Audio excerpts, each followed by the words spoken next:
जय माता दी, जय श्री राधे। मैं अभी से रिकॉर्डिंग कर रहा हूँ। समय आने पे यूट्यूब पे अपलोड करूँगा। गूगल टाइम बता देता हूँ। गूगल टाइम हुआ है सुबह 10:16। कुछ देर पहले ही मैंने एक रिकॉर्डिंग की थी, लेकिन वो रिकॉर्डिंग अधूरी है, क्योंकि मैं वैसे कोई बहुत बड़ा ज्ञानी नहीं हूँ। लेकिन जब मेरी आत्मशक्ति जागृत हुई थी तो मुझे बहुत से बातें पता चली, बहुत सा ज्ञान मिला। तो अधूरा ज्ञान जो होता है ना, वो अधूरा ज्ञान इंसान को गलत रास्ते पे लेके जा सकता है। तो जो पूरी बात है वो पूरा ज्ञान मैं देना चाहता हूँ। जो मुझे पता चला, मैं कोई ज्ञानी नहीं हूँ बहुत बड़ा, लेकिन जब आत्मशक्ति जागृत हुई थी तो मुझे बहुत से ज्ञान मिले। तो बात ऐसी, जब ये बात दुनिया के सामने आएगी, ये देखिए, ये बात एक ना एक दिन प्रूफ तो हो जाएगी, क्योंकि हर कोई इंसान इन सब बातों पर विश्वास नहीं करेगा। जो सिद्ध पुरुष होंगे, ज्ञानी पुरुष होंगे, जिनके पास दिव्य शक्तियाँ धारण करने की क्षमता होगी, वो सच्चाई तक पहुंच जाएंगे कि हम दोनों के भीतर जो आत्माएं हैं वो राधा कृष्ण की आत्मा है, और क्या हुआ था हमारे जीवन में अब तक, नाम कैसे आया, इसके पीछे क्या कहानी है, वो सब कुछ पता लगा लेंगे।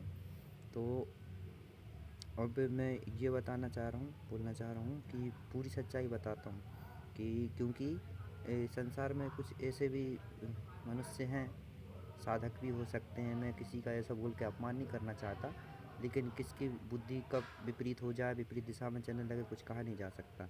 हो सकता है कि वो हम दोनों के भीतर जो आत्मा हैं वो पहचान जाएं कि राधा कृष्ण की आत्माएं हैं, और उन्हें को जागृत करने की कोशिश करें, या फिर अपने वश में करके, अपने जागृत करके अपने हिसाब से काम करवाना चाहें। तो ये सही नहीं है, क्योंकि पूरी जानकारी अगर नहीं है तो इस काम में हाथ डालना सही नहीं है। पूरी जानकारी मैं आपको बताता हूँ।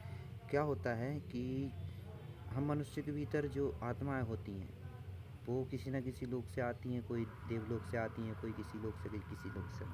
लेकिन इस संसार में जो शक्तियाँ हैं, ये शक्तियाँ इन आत्मशक्तियों को जागृत करने की अनुमति नहीं देती। ये बात मुझे उस समय पता चली थी जब मेरी आत्मशक्ति जागृत हुई थी। माता रानी की सौगंध लेके कह रहा हूँ, ये बात सच है कि जो संसार में जो शक्तियाँ हैं, जो दिव्य शक्तियाँ हैं, वो अपने इंसानों के भीतर जो आत्मशक्ति है उन्हें जागृत करने की अनुमति नहीं देती। क्यों नहीं देती पता है? इसमें किसी का बुरा नहीं है, इसमें भलाई है। क्योंकि आत्मशक्ति जब जागृत होती है तो जागृत होने के बाद इंसान साधारण इंसान नहीं रहता, फिर वो अनेक शक्तियों को धारण कर लेता है। मतलब वो साधारण सामान्य इंसान नहीं रहता, वो शक्तियाँ आ जाती हैं उसमें, और उस शक्तियों को गलत गलत दुरुपयोग भी हो सकता है। क्यों क्यों हो सकता है? क्योंकि जब आत्मशक्ति जागृत होती है और उसको संभालने वाली पूरक आत्मशक्ति अगर उसके साथ ना हो, जैसे कि दो जोड़े बनाए जाते हैं, हर आत्मा का एक जोड़ा बना है। जैसे राधा कृष्ण का, शंकर जी पार्वती जी का, मतलब सभी के जोड़े बने हैं। यदि ये दोनों एक दूसरे के साथ ना हो और दोनों की आत्मशक्ति जागृत हो, या कोई और भी कर ले, तो अगर ये दोनों एक साथ नहीं है, क्योंकि ये एक दोनों की पूरक पूरक हैं, एक दूसरे को सही रास्ते हैं।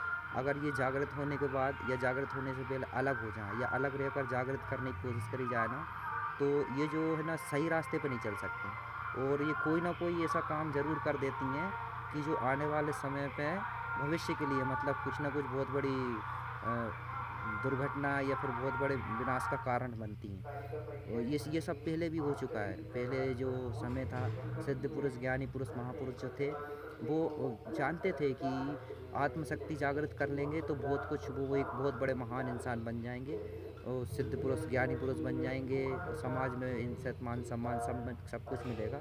वो इसी के चलते आत्मशक्ति जागृत करने की कोशिश करते थे। उन्होंने क्या किया कि आत्मशक्तियाँ तो जागृत कर लीं, लेकिन आत्मशक्तियाँ जागृत करने के बाद क्या हुआ कि उनकी पूरक आत्मशक्तियाँ उनके पास नहीं थी, उनके साथ नहीं थी।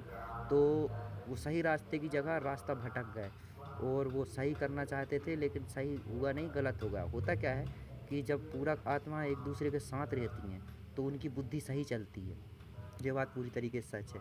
जैसे दो पूरक आत्माएं अगर एक दूसरे के साथ मिलकर एक काम करती हैं, सात्विक शक्तियाँ एक साथ होकर काम करती हैं, तो वो सही और बिल्कुल सही दिशा में जाती हैं, उचित परिणाम देती हैं।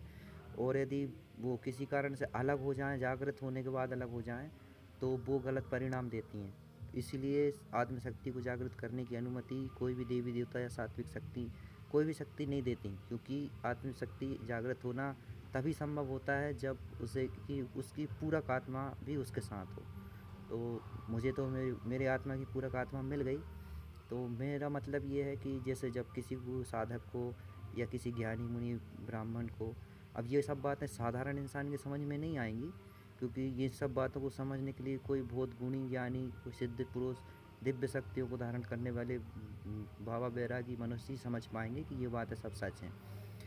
कोई भी मनुष्य जब पता चलेगा कि हम दोनों की आत्मशक्ति, आत्मा राधा कृष्ण की है, तो वो अधूरा ज्ञान प्राप्त ना करके सिर्फ हम दोनों की आत्मशक्ति को अलग रह के जागृत करने की कोशिश ना करे, ये करने की कोशिश ना करे कि हम दोनों में से किसी एक को भी बस में करके और आत्मशक्ति जागृत करके और उसे अपने हिसाब से चलाए, या फिर हमारी आत्मा में जो शक्तियाँ हैं वो अपने अंदर लेने की कोशिश करें।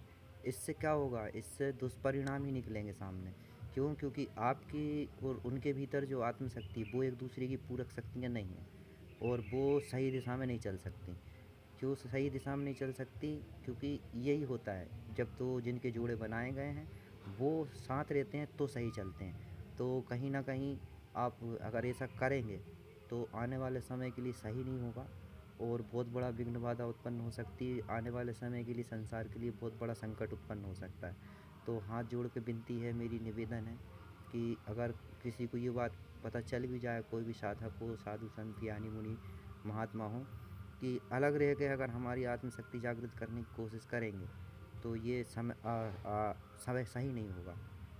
और और कुछ बताना था, भूल गया मैं। हम्म,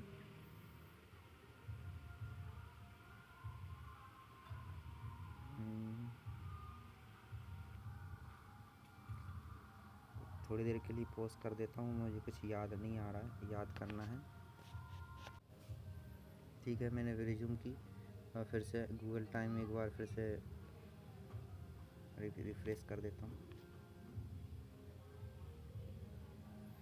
देखिए क्या होता है, जैसे कि जैसे कोई भी साधक ज्ञानी मुनि, ये नहीं कहूँगा कि सभी बुरे होते हैं, माता रानी करे सभी अच्छे हों। मुझे मतलब एक शक है कि कोई गलत साधु संत, कोई गलत सिद्ध पुरुष ज्ञानी पुरुष ना हो। मैं ऐसा कह के किसी का अपमान नहीं कर रहा, लेकिन ऐसा करने से पहले बहुत कुछ सोच समझ लीजिएगा, क्योंकि ये सभी तो हो सकता है कि आपके खुद के भीतर कोई दिव्य शक्ति हो, कोई दिव्य आत्मा हो, और आपकी जो पूरक आत्मा हो वो किसी न किसी संकट में, परेशानी में घिरी हो, और आप और वो अलग हो गए हों और सही दिशा नहीं पकड़ पा रहे हों।